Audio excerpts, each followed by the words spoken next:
श्री परमात्मने नमः। आज हम श्रीमद् भगवद गीता का 18वें अध्याय का 13वां श्लोक का वाचन कर रहे हैं। इससे पहले 17वां अध्याय तक हमने वाचन कर लिया है और 18वें का 12वें श्लोक तक का वाचन किया, जिसमें भगवान ने संशय रहित बुद्धिमान और सच्चा त्यागी के बारे में बताया, अच्छे बुरे कर्मों के बारे में, उसके पश्चात उसके फल क्या होते हैं, ये सब बताया। अब भगवान कहते हैं अर्जुन से, हे महाबाहो, पंचैतानि महाबाहो कारणानि निबोध में सांख्ये कृतान्ने प्रोक्तानि। पंचैतानि महाबाहो कारणानि निबोध में सांख्ये कृतान्ते प्रोक्तानि सिद्धे सर्व कर्मणाम। हे महाबाहो, संपूर्ण कर्मों की सिद्धि के ये 5 हेतु कर्मों के अंत करने के लिए उपाय बताने वाले सांख्य शास्त्र में कहे गए हैं और उनको तुम मुझसे जानो। अधिष्ठानम तथा कर्ता करणम च पृथक विधम विविधास्य पृथक चेष्टा दैवं चैवात्र पंचमम। शरीर वांग मनोभिर्यत कर्म प्रारभते नरः न्याय्यं वा विपरीतं वा पंचैते तस्य हेतवः। इस विषय में अर्थात कर्मों की सिद्धि में अधिष्ठान और कर्ता तथा भिन्न भिन्न प्रकार के कारण एवं नाना प्रकार की अलग अलग चेष्टाएं और वैसे ही 5वां हेतु दैव है। तो अब क्या है, जैसे अधिष्ठान क्या है? अधिष्ठान जिसके आश्रय कर्म किए जाएं उसका नाम अधिष्ठान है। जिन जिन इंद्रियादिकों और साधनों के द्वारा कर्म किए जाते हैं उनका नाम करण है। और पूर्व में पहले जो शुभाशुभ कर्मों के संस्कार हैं उनको दैव नाम से कहा जाता है। मनुष्य मन, वाणी और शरीर से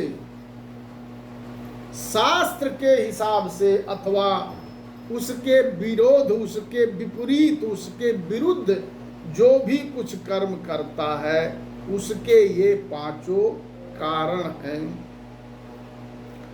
तत्रैवं सति कर्तारे मात्मानं केवलं तु यः पश्यत्य कृत बुद्धित्वान् न स पश्यति दुर्मतिः।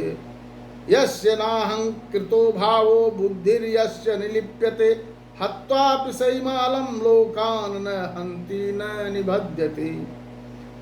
परंतु ऐसा होने पर भी जो मनुष्य अशुद्ध बुद्धि होने के कारण उस विषय में यानी कर्मों के होने में केवल शुद्ध रूप आत्मा को कर्ता समझता है, वह मलिन बुद्धि वाला अज्ञानी यथार्थ नहीं समझता। तो अशुद्ध बुद्धि का क्या मतलब?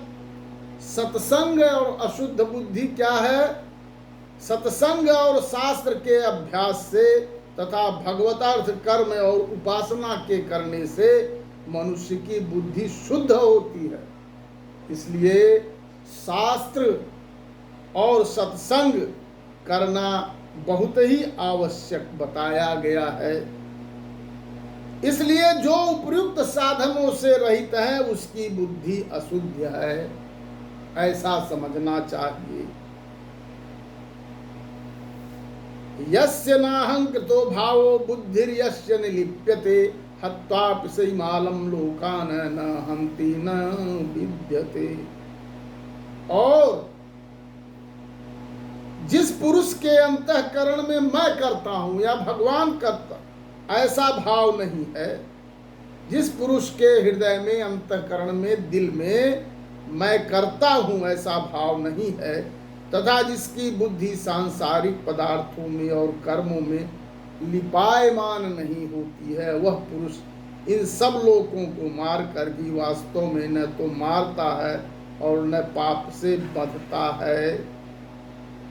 जैसे जैसे अग्नि जो है वायु और जल के द्वारा प्रारब्ध बस किसी प्राणी की हिंसा होती देखने में आवे तो भी वह वास्तव में हिंसा नहीं है, वैसे ही जिस पुरुष का देह में अभिमान नहीं है और ज्ञानम ज्ञेयम परिज्ञाता त्रिविधा कर्म चोदना कर्णम कर्म करतेति त्रिविध कर्म संग्रह। ज्ञाता, ज्ञान और ज्ञेय ये तीन प्रकार की कर्म प्रेरणा है और कर्ता, करण तथा क्रिया ये तीन प्रकार का कर्म संग्रह है।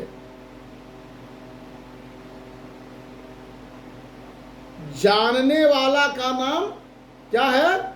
ज्ञाता है। जो जानने वाला है वो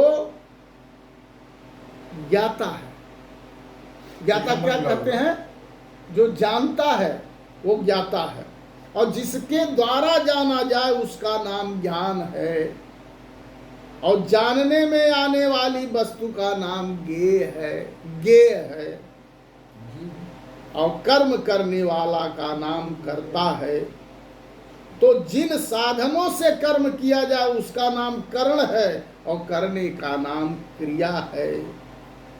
ये देखिए, यह बहुत बड़ी बात है कि जैसे कहते हैं ज्ञाता, ज्ञान और ज्ञेय, कर्ता, करण तथा क्रिया, ये जो 6 चीजें हैं, एक क्या है? तो ज्ञाता क्या है? जो जानता है उसको ज्ञाता कहते हैं। जिसके द्वारा जाना जाए उसका नाम ज्ञान है और जानने में आने वाली वस्तु का नाम ज्ञेय है।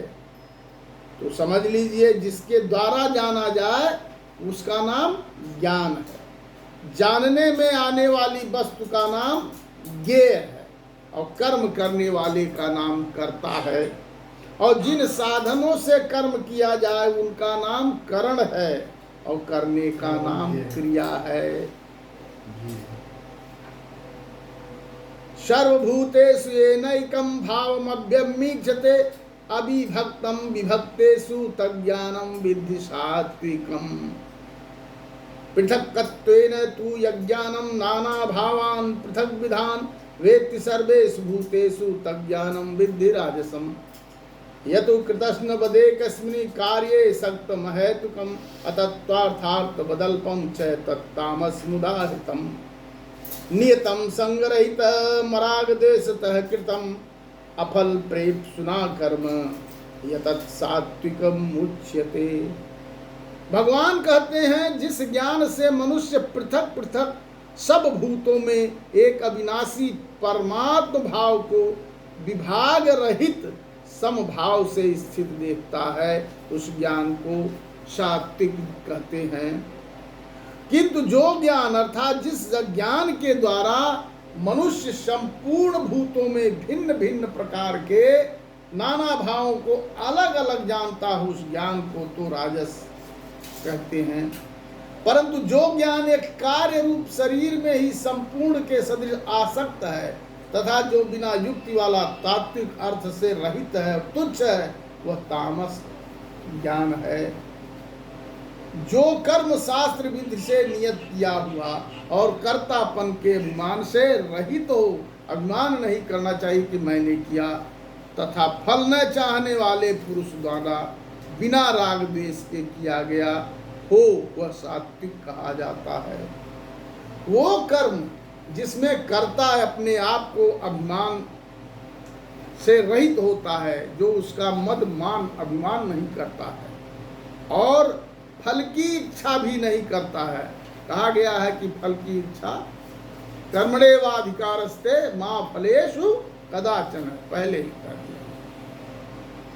और राग द्वेष के बिना किया गया किसी प्रकार का प्रेम, किसी प्रकार का द्वेष, ये सब नहीं होना चाहिए। ऐसे कर्म को सात्विक कहा। यत्तु कामे सुना कर्म साहंकारेण वा पुनः क्रियते बहुलायासं तद राजस मुदाहितम्। अनुबंधम क्षयं हिंसा मनवेक्षम च पौरुषम मोहादारभ्यते कर्म यत्तत्तामस मुच्यते मुक्त संगो अनहंवादी धृत्युत्साह समन्वितः सिद्ध सिद्ध्योर निर्विकार कर्ता सात्विकच्यते। परंतु जो कर्म बहुत परिश्रम से होता है, परिश्रम के द्वारा युक्त है, परिश्रम से युक्त है तथा भोगों को चाहने वाले पुरुष द्वारा या अहंकार युक्त पुरुष द्वारा किया जाता है, वह कर्म राजस कहा गया है। और जो कर्म परिणाम हानि हिंसा और सामर्थ्य को न विचार कर केवल अज्ञान से आरंभ किया जाता है, वह तामस कहा जाता है। जो कर्ता संग्रहित अलंकार के वचन न बोलने वाला, धैर्य और उत्साह से युक्त तथा कार्य के सिद्ध होने और न होने में हर्ष शोकाद विकारों से रहित है, वह सात्विक कहा जाता है। भगवान कहते हैं सात्विक वो है जो कर्ता अहंकारी नहीं होता, अहंकार के वचन नहीं बोलता, धैर्य और उत्साह से युक्त रहता है और कार्य के सिद्ध होने में भी वो हर्षान्वित नहीं होता, बहुत हर्ष नहीं करता है और शोकाद विकारों से रहित रहता है, वो सात्विक कहा जाता है। अब देखिए वो सात्विक कहा जाता है। फिर रागी कर्म फल प्रेपसुर लुब्धो हिंसात्मको शुचि हर्ष शोकान्वितः कर्ता राजसः परिकीर्तितः अयुक्तः प्राकृत स्तब्ध सठो अनैष्कृतकोलसः विषादी दीर्घसूत्री च कर्ता तामस उच्यते। बुद्धेर्भेदं धृतेश चैव गुणतस्त्रिविधं श्रीविष्णु प्रोच्यमानमशेषेण पृथक्त्वेन धनञ्जय प्रवृत्तिं च निवृत्तिं च कार्याकार्ये भयाभये बंधम मोक्षम च या वेत्ति बुद्धि सा पार्थ सात्विकी। कहते हैं जो कर्ता आसक्ति से युक्त कर्मों के फल को चाहने वाला है और लोभी है तथा दूसरों को कष्ट देने के स्वभाव वाला शुद्धाचारी और हर्ष शोक से लिप्त है, वह राजस कहा गया है। जो कर्ता अयुक्त शिक्षा से रहित घमंडी धूर्त और दूसरों की जीविका का नाश करने वाला तथा शोक करने वाला आलसी और दीर्घसूत्री है, वह तामस कहा जाता है। दीर्घसूत्री क्या है? दीर्घसूत्री उसको कहा जाता है कि जो थोड़े काल में होने लायक साधारण कार्य को भी फिर कर लेंगे। वाह वाह, आलसी जिसे कहते हैं, छोटा सा काम है इसलिए आलस्य नहीं करना चाहिए। आपका छोटा सा काम है लेकिन आप उसे टालते जा रहे हैं, जो भी काम है उसे टालते जा रहे हैं, वो साधारण कार्य को भी फिर कर लेंगे ऐसी आशा से बहुत काल तक नहीं पूरा करता है। वो क्या है? वो दीर्घसूत्री है। हे धनंजय, अब तू बुद्धि का और धृति का भी गुणों के अनुसार 3 प्रकार का भेद मेरे द्वारा संपूर्णता से विभाग पूर्वक कहा जाने वाला सुनो। क्या? हे पार्थ, जो बुद्धि प्रवृत्ति मार्ग और निवृत्ति मार्ग को, कर्तव्य और अकर्तव्य को, भय और अभय को तथा बंधन और मोक्ष को यथार्थ जानती है, वह बुद्धि सात्विकी है। यया धर्मम अधर्म च कार्य च कार्यमेव च अयथावत प्रजानाति बुद्धि सा पार्थ राजसी। अधर्म धर्म मितिया मन्यते तम सावृता सर्वाथान विपरीतासां च बुद्धि सा पार्थ तामसी। धृत्या यया धार्यते मनः प्राणेन्द्रिय क्रिया योगेना व्यभिचारिण्या धृति सा पार्थ सात्विकी। कहते हैं हे पार्थ, मनुष्य जिस बुद्धि के द्वारा धर्म और अधर्म को तथा कर्तव्य और अकर्तव्य को भी यथार्थ नहीं जानता, वह बुद्धि राजसी है। हे अर्जुन, जो तमोगुण से घिरी हुई बुद्धि अधर्म को भी यह धर्म है ऐसा मान लेती है। ऐसे लोग जो तमोगुण से घिरे हुए हैं और गलत का अधर्म को भी वो धर्म मानते हैं, ये इस प्रकार के और अन्य संपूर्ण पदार्थों को भी विपरीत मान लेती है, वह बुद्धि तामसी है। और सुनिए, गृहस्थ में रहते हुए फल और आसक्ति को त्याग कर भगवत दर्पण बुद्धि से केवल लोक शिक्षा के लिए राजा जनक की भांति बरतने का नाम प्रवृत्ति मार्ग है। और देहाभिमान को त्याग कर केवल सच्चिदानंद घन परमात्मा में एक ही भाव से स्थित हुए श्री सुखदेव जी और शनकादिकों की भांति संसार से उपराम होकर विचरने का नाम निवृत्ति मार्ग है। हे पार्थ, जिस अव्यभिचारिणी धारण शक्ति से मनुष्य ध्यान योग के द्वारा मन प्राण और इंद्रियों की क्रियाओं को धारण करता है, वह धृति सात्विकी है। बोलिए श्री कृष्ण भगवान की जय।